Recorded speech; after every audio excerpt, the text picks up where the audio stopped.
안녕하십니까. 자유영혼 논객 인사드립니다. 얼마 전 분배를 통한 성장이 가능한가를 놓고 유승민과 유시민이 토론하는 것을 본 적이 있습니다. 그때 유시민이 얘기하는 분배를 통한 성장에 대한 부분, 유승민이 분배를 통한 성장 자체를 듣보잡 취급하며 비판하는 부분 등등을 보면서 이게 말만 바뀌었지 문정부의 소득주도 성장 논쟁과 거의 똑같구나 라는 생각을 하게 되었습니다. 그렇습니다. 사실상 이때의 틀이 2019년에도 똑같이 이어지는 것입니다. 이러한 틀의 좌우 공방은 노무현 때와 크게 달라진 게 없어요.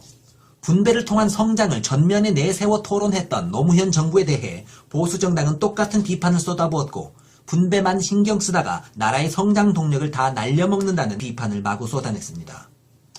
그렇다고 성장 정책으로서 적당한 것은 무엇인가에 대한 대안을 제시했던 것은 하나도 없었으면서도 단지 친노동자적 정책을 추가로 동시에 추구하는 부분을 두고 노동자만 돌보고 기업 성장은 도외시하는 정부라면서 정부의 정책을 깠습니다.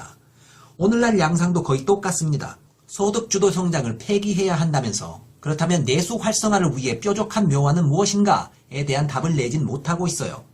서민 살림살이가 팍팍하고 자기 손에 쥐는 게 적어서 생기는 각박함을 해결해야 한다면서도 소득주도 성장은 폐기해야 한다고 주장합니다.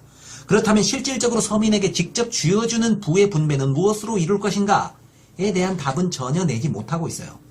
정말로 보수주의자들의 말씀대로 소득주도 성장에 치중하다 보면 산업화 정책을 제대로 추구하지 못하게 되고 결국 그 탓에 우리나라 기업들이 망하고 경제가 마비되느냐? 결코 그렇지 않습니다. 과거 이미 우리나라는 분배정책과 성장정책 두 개를 동시에 추구하는 정책을 시행해 본 적이 있습니다. 노무현의 참여정부가 그러하였는데요. 그렇다면 과연 문정부와 대동소이한 지향점을 가졌던 참여정부의 경제성과는 어떠하였는가? 정말로 보수 일각에서 걱정하고 있는 대로 노동자 서민들에게 퍼주는 것만 생각하다가 중소기업들이 망하고 나라가 절단났었는가? 결코 그렇지 않습니다. 노무현 정부의 각종 경제수치에 대한 객관적인 몇 가지만 열거하겠습니다. 편향성 시비가 있을 수 있으니 의견이 아닌 그냥 있었던 사실과 지표만 소개하겠습니다. 무역수지 및 경상수지 부분에서 김대중 정권 말부터의 흑자를 5년 연속으로 이어갔고요. 수출 실적도 역대 정권 중 최고였습니다. 경상수지가 연평균 132억 7,300만 달러 흑자를 보았죠. 각종 기록에 있어서도 갱신된 것들이 많습니다. 1인당 국내 총생산이 2만 달러대를 최초로 돌파했던 것도 노무현 때였고 종합주가지수가 2,000을 돌파했던 것도 노무현 때였으며 순채권국으로서의 지위를 5년 동안 이어온 기록을 냈던 것도 노무현 때의 일입니다. 보수주의자들의 비판에 따르자면 노무현의 반기업 분배 정책으로 인해 기업들이 각종 규제와 법인세 상향들의 악재를 만나고 정규직이 대폭 늘어나고 근로시간이 주 5일제로 바뀌게 되니 기업들의 비용 부담이 커져 중소기업들이 도산하고 수출기업들이 경쟁력을 잃는 등 나라 경제가 마비되는 현상이 수년 뒤에 나타날 것이라고 전망했었습니다. 노무현의 반시장주의가 경기 침체를 유발할 것이라고 저주를 퍼붓던 언론들은 막상 역대 정권 최고의 수출 실적을 냈던 참여정부의 경제 성과에 대해 그 어떤 언급도 하지 않았습니다. 당시 주 5일제를 시행하면 기업 경제가 파탄난다고 한 목소리로 떠들어대던 언론들 지금 말씀 좀 해보셨으면 좋겠습니다. 주 5일제를 시행하면 비정규직 노동자가 기술적으로 늘어난다느니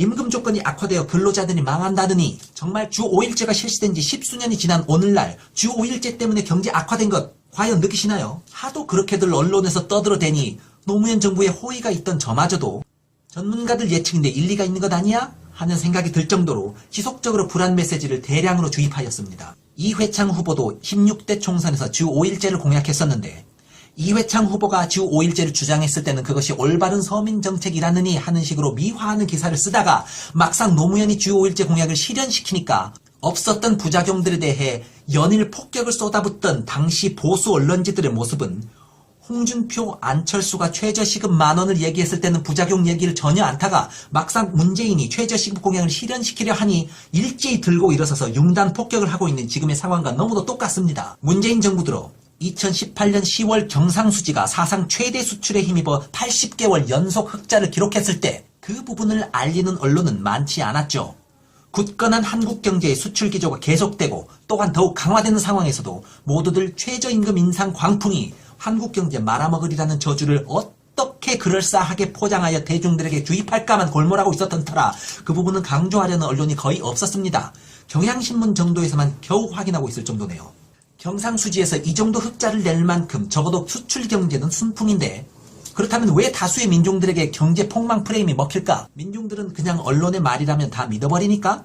물론 그건 아니라고 생각합니다. 민중들은 근거 없이 언론에 끌려다니는 바보가 아닙니다. 분명히 그런 주장들이 먹힐 빌미는 있다고 생각합니다. 그리고 그 이유는 국가의 흑자와 무관하게 본인들의 삶은 여전히 어렵고 퍽퍽하기 때문입니다. 그렇기 때문에 경제와 관련하여 불안감을 조장하면 지금 느끼는 체감적인 어려움과 연결되어 그 논리가 먹히기 쉬운 상황이 될 수밖에 없습니다. 경상수지 최대 흑자가 나고 말고 해봤자 내 손에 쥐는 돈이 없는데 경제가 좋아져서 정부에게 고맙다고 할 사람은 하나도 없을 겁니다. 그런데 역설적이게도 그래서 하자는 게 소득주도 성장입니다. 중산층과 서민이 실제로 느끼는 체감 경기를 개선시키기 위해 가처분 소득을 높여주겠다는 것을 목표로 등장한 정책 기조가 바로 소득주도 성장인 것입니다. 우리나라는 동규모의 국가 중에서도 수출의 비중이 매우 높은 편입니다. 공장 돌려서 물건 만드는 식의 성장 정책의 비중은 매우 높고 잘 진행되는 중이나 체감하는 삶이 나아지지 않는 이유는 대중의 구매력이 경제 규모에 비해 너무 낮기 때문에 현실을 항상 불경기로 체감할 수밖에 없는 구조적 모순 때문입니다. 따라서 이 모순을 좀 풀어주자는 겁니다. 기업의 수출 호조가 다수의 살림살이 개선으로 이어지게 해보자는 겁니다. 그리고 이것은 기업의 부를 빼앗아서 서민에게 주겠다는 것도 아니고 기업에게 새로운 성장 동력 하나를 더 달아주자는 얘기이기도 합니다. 이미 수출이라는 엔진은 견고하니까 내수 소비라는 또 하나의 엔진을 달아서 기업 생산에 드라이브를 걸자는 그런 의미입니다. 우리나라 기업들은 수출이라는 하나의 엔진만을 달고 달리는 불안한 고속전차입니다. 해외 사정이 나빠졌을 때 그 하나의 엔진이 꺼져버림으로써 돌이킬 수 없는 내상을 입을 수밖에 없는 구조적인 한계를 지니고 있습니다. 그런데 내수 소비라는 또 하나의 엔진을 갖추게 되는 상황이라면 수출 의존도가 너무 높아서 가지는 한계를 어느 정도 보완할 수 있을 것입니다. 서민의 배를 불렸으니 그 부는 기업에게서 빼내오겠다는 빨갱이들의 논리를 주장하겠다 하는 것이 아니고 서민이 배부르고 나니 기업의 성장 동력도 하나 더 갖추게 되는 일석이조의 상황을 추구하는 것이 소득주도 성장의 핵심입니다. 그런데도 삶이 일단 퍽퍽한 이들 입장에서는 자신들을 배불리 해주겠다는 정부 정책에 대해서도 확신이 없고 결과 예측이 쉽지 않다 보니 언론이 마구 예측되는 부작용에 대해 떠들어대게 되면 잘은 모르겠지만 저렇게 불안 요소가 많은 정책이라면 하지 말라는 식으로 비판적인 시각을 갖게 되는 게 당연할 수 있고 이해할 수 있는 부분입니다. 어떤 정책이든지 장점과 단점을 다 갖고 있습니다.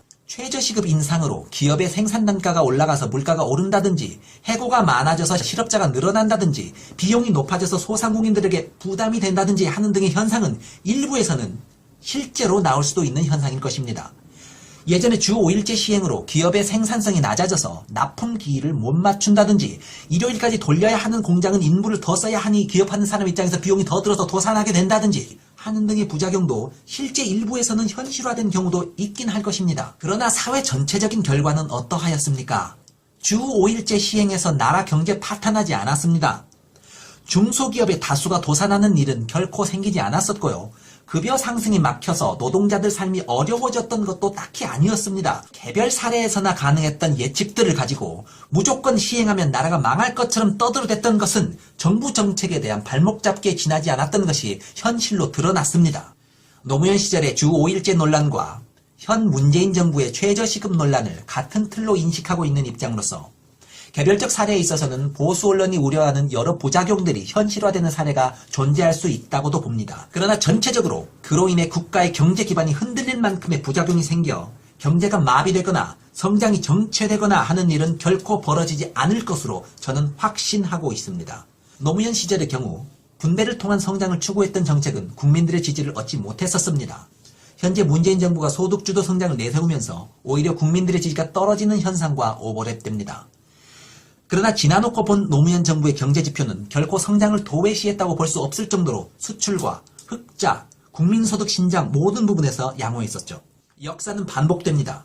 특히나 과거와 다를 바 없는 알고리즘을 가진 두 반대 세력이 맞서는 경우 공방의 양상은 역시나 과거와 비슷한 결론으로 귀결되리라는 생각을 합니다. 비슷한 논의들이 있을 것이고 양상이 비슷한 공격들도 있을 것이고 다를 바 없는 성향을 가진 언론의 지지와 반대를 받을 것입니다. 어쩌면 국민들은 노무현 때 그랬던 것처럼 문정부에 대해 가혹한 평을 때리게 될지도 모르겠습니다. 그러나 그런 경우라고 해도 나중에 알고 보니 실제 지표는 여러 가지로 좋았던 것을 먼 미래에 확인하는 상황이 될 것으로 예상합니다. 유사한 상황이 될 것으로 보는 저로서는 이번만큼은 보수 세력과 언론의 총공세에 흔들리지 않고 중심 잡고 상황을 판단해보고 싶습니다. 스스로 이건 아니다 싶은 부분에는 정부의 일이라 해도 기본적으로는 능동적인 비판의 날을 세우되 적어도 논리적으로 그럴 법하지는 않은데 물량 공세에 의해서 쇠뇌를 유발하는 보수 스피커 특유의 공격에는 적어도 흔들리지 않으려 합니다. 문 정부가 애초에 계획을 잘 실현하여 의도한 결실을 맺을 수 있기를 바랍니다.